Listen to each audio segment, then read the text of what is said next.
Most people know veganism as a diet that involves not eating anything that comes from animals, including meat, eggs, milk, and other forms of dairy. But did you know that veganism is so much more than just a diet? That it is in fact a way of living and thinking compassionately about all living beings and minimizing suffering as much as possible in everyday life.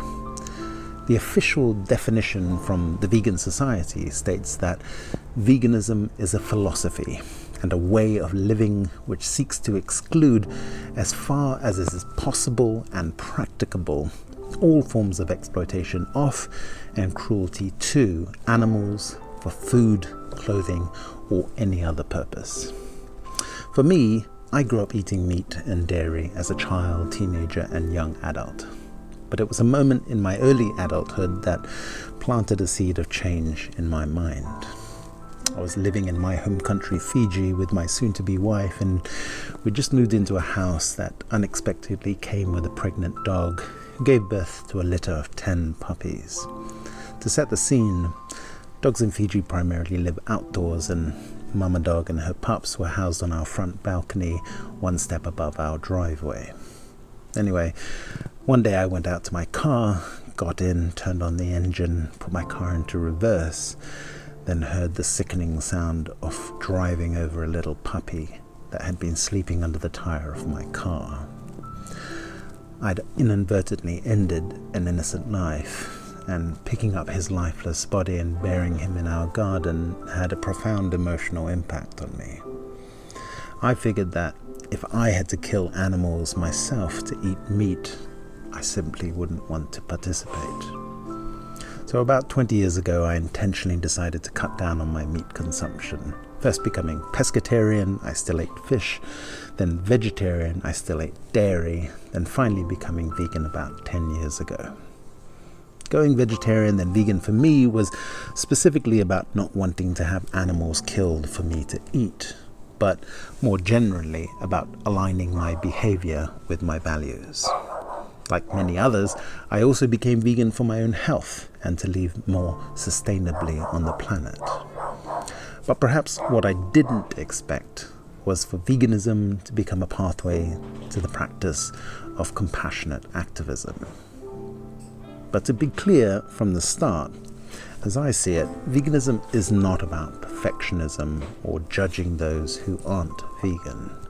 Remember the part of the definition about living it as much as is possible and practicable. Of course, it's impossible to completely exclude all suffering of all animals all the time. Human existence, by its very nature, is always going to incur some level of suffering on other living beings. But I've always believed that if you want a better world, be a better person. Now, Gandhi put it more eloquently than me when he said, "Be the change you wish to see in the world." But that quote, without any specific context to realize its intention, has been somewhat overused to the point of cliché. But I still think it's great advice for choosing veganism. Simply put, instead of telling others to change, I focus on changing myself and doing what I wish others would do. I also believe that everyone is at a different stage of their own journey. Of course, we all want to be the best versions of ourselves, but it's much easier to say than do, and being a better person every day takes effort and intention and is naturally a lifelong process. Yet, it is in our own individual control to be more intentional and conscious in our everyday choices, especially when it comes to what we consume. For example, we all deserve to know where our food comes from and what's in it. Passively consuming food you have zero knowledge about before you purchased it seems at best misguided and at worst fairly reckless. But as you can imagine, most people don't want to know where their meat and dairy came from, and even less the suffering of animals in those industries. Because, unfortunately, when you do become aware of the suffering of animals in the meat and dairy industries, it can make you lose hope in humanity. And seeing people consuming meat and dairy with no apparent compassion for the plight of animals can make you feel like you're screaming into a void when nobody hears you. So, becoming vegan can almost automatically make you feel like an activist, a role in which you find yourself in an explicitly controversial position. But while not every vegan feels compelled to campaign in the streets and convert the masses, becoming more aware of the suffering and oppression of animals can open your eyes to the interconnectedness between different systems of oppression. In effect, factory farming, exploitative labor practices, and environmental degradation are all symptoms of a deeper problem, and that is a disconnection from compassion. Veganism teaches us that the practice of compassion must be intersectional. The suffering of animals is intrinsically linked to the suffering of humans, such as marginalized farmers, indigenous communities, and low-income families, as well as the planet. It can seem like an abstract concept for some to really feel compassion for the planet, the earth, the soil, the plants, oceans, rivers, and mountains, unless you see some extreme imagery of excessive pollution, raging wildfires, or other natural disasters. When you learn about the carbon footprint of the meat industry and the sheer amount of land we use to plant crops to feed farmed animals, consider this: we feed over 30 billion farmed animals every year, but we can't feed 8 billion people on the planet. When you consider the effects of overfishing on the oceans, the never-ending cycle of cruelty in the dairy industry, and the use of animal testing in the cosmetics industry, it seems like a pretty upside-down world we live in. Choosing to be vegan personally can feel like a political statement. You basically feel like an environmentalist by default, and by extension, kind of makes you question environmentalists who aren't vegan. I'm not trying to shame non-vegan environmentalists, but it does seem like a case of cognitive dissonance, where your behavior doesn't quite align with your beliefs, and kind of requires you to ignore the rather large elephant in the room. But just as veganism is inherently linked to environmentalism, it can also broaden your perspective on social justice and other forms of activism, such as feminism. For example, when you take a closer look at the dairy industry and see the way female cows are forcibly impregnated, and then once they give birth have their newborn calves forcibly taken away from them, then forcibly milked until they're no longer physically able to, it doesn't take much to recognize that this violation of the female form is simply wrong, morally, ethically, and dare I say, spiritually. And when it comes to exploitative labor practices and workers' rights, imagine if in the future animals' rights were held in the same regard as human rights. We'd look back at this age of factory farming and think humans were brutal, heartless primitives. Paul McCartney once said, if slaughterhouses had glass walls, everyone would be vegetarian.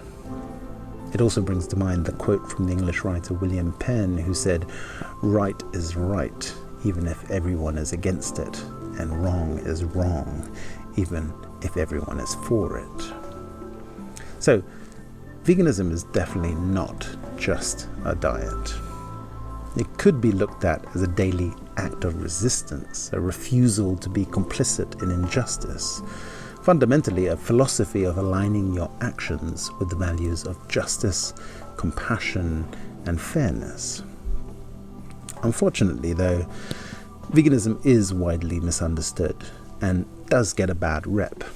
It's never really been marketed to the masses in a way that appeals across the board, or at least the socio-political spectrum.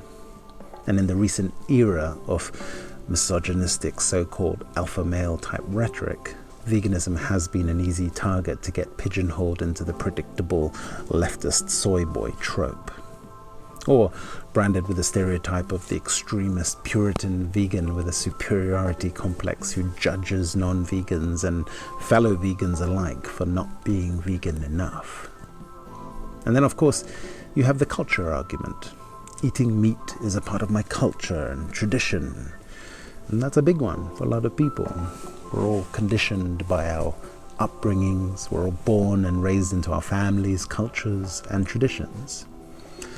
But I would argue that veganism isn't about turning away from traditions, customs, or culture. It's about adapting to changing times and evolving with our changing planet. Because if there's any constant in human history that is continuously adapting, it is our cultures. We don't blindly hold on to beliefs, customs, and rituals we had thousands of years ago. We adapt and we evolve while holding on to the truest and most meaningful of human values that serve us individually and collectively, like respect and compassion. Veganism reminds us that compassionate activism is not about perfection or the right way to do something. People's approaches are different in every part of the world, and that's perfectly fine. For me, veganism isn't about being self-righteous or feeling superior or more enlightened than anyone. It's about intentionally integrating compassion into my thinking, being conscious of how I affect my environment, and asking myself the question, what am I doing to create a better world? Then, consciously and practically demonstrating that commitment to my values in every meal, choice, and conversation, as much as is possible and practicable. And when it comes to conversations, that also means having compassion for non-vegans and meeting them where they are. I find the key is to have curiosity to understand people's opposing opinions, but also humility when we may not agree. I don't judge or preach, but I will share my story, the positive impact, insights, and lessons I've learned from my vegan journey, and the changes it's had on my sense of compassion, social justice, and respect for myself, my fellow humans, my fellow beings, and our planet. By living my best life, I'm trying to inspire people to be curious, learn more, and make their own informed decisions. When it comes to the physical effect of a vegan diet, I actually say to people, don't believe me. Try it for a month and see the benefits for yourself. The proof is literally in the pudding. I could honestly talk a lot more about many other aspects of veganism that I don't have the time to include here. So think of this as a taster, or food for thought, as it were. For now, I'd like to thank you for getting all the way to the end of today's episode. Please feel free to leave a comment. Tell me your thoughts about veganism and contribute to the discussion. Share the video with anyone who might be interested, and if you enjoyed it, give it a like, and even better, subscribe to the channel. And I look forward to seeing you again soon.